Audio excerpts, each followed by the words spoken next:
Sugeng dalu Hani.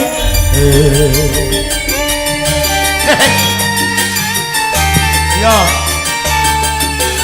Kene-kene wong ayu. Malam, ya. Iya.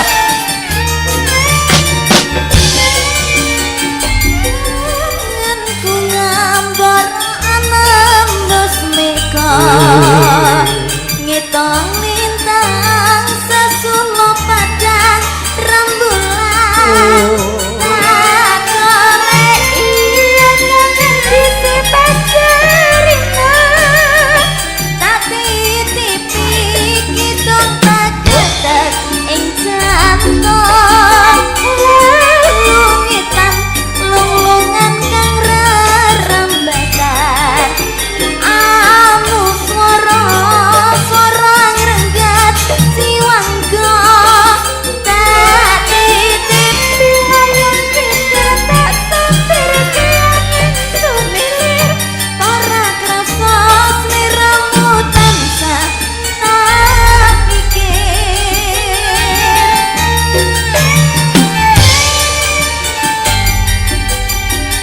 Rima wangi wong layang mung beda atiku. Sing tirta saumpama kapan kaya aku bisa gendong lintang rembulan. Rembulanku samarku watir manung kabar. Sekar macaring ngororokan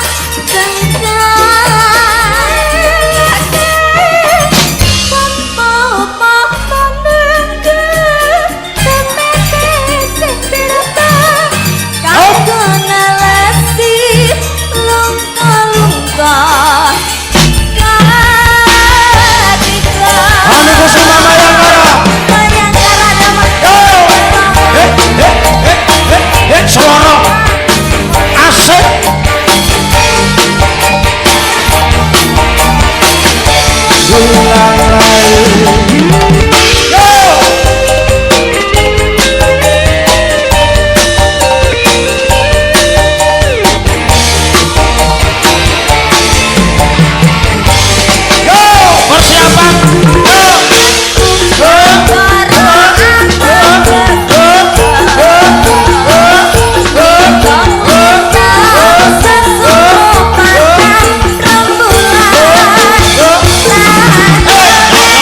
Rembulan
ora lek mosok nyanyi salah gue.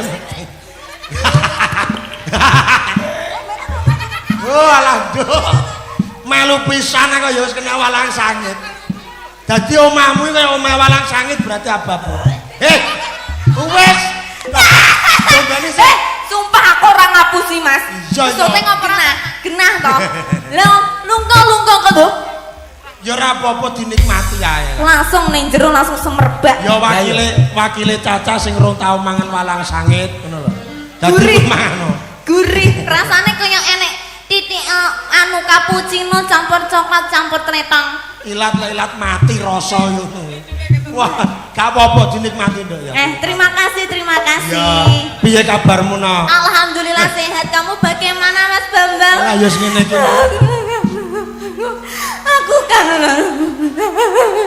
Wis jane gendeng apa ta? Ya kangen ora kok. Ini karo mama. Iki nangis kok ngedeni. Kowe iki nangismu ora kok mergo kangen. Mangan walang sangit lho kowe. Lah iya to. Weh, sehat ya nak wes. Alhamdulillah Ya. sehat sampun. Wow. Masyarakat yang ada di sini semoga semuanya berbahagia selalu. Bagian delok wong mangan walang sangit to. Ngetarani wong lek Mangsamu cocok pisane kok lek mesti iso iki mang asine kok uncali kokono to. Aku ning buri. Enek wong sing mbok kongkon mengko lek wayah harbar hene calana walang sangit. Lah aku ngongkon wong piye nggih mangan dhewe kangelan kok ngongkon wong. Ora. Aduh. Ben iki ngobar iki lha ini. Iya, sudah. Sudah. Iya, sudah dulu ya, Nak. Anu panitia kula nyuwun nasi nggih. Wong gawe anu dingge lawuh. Ya mbak menawa mau sing tak lepeh mau ndi to Mas? Digoreng sing kaya gurih. Caitan walang sangit to digoreng. Sudah ya? Iya, istirahat dulu.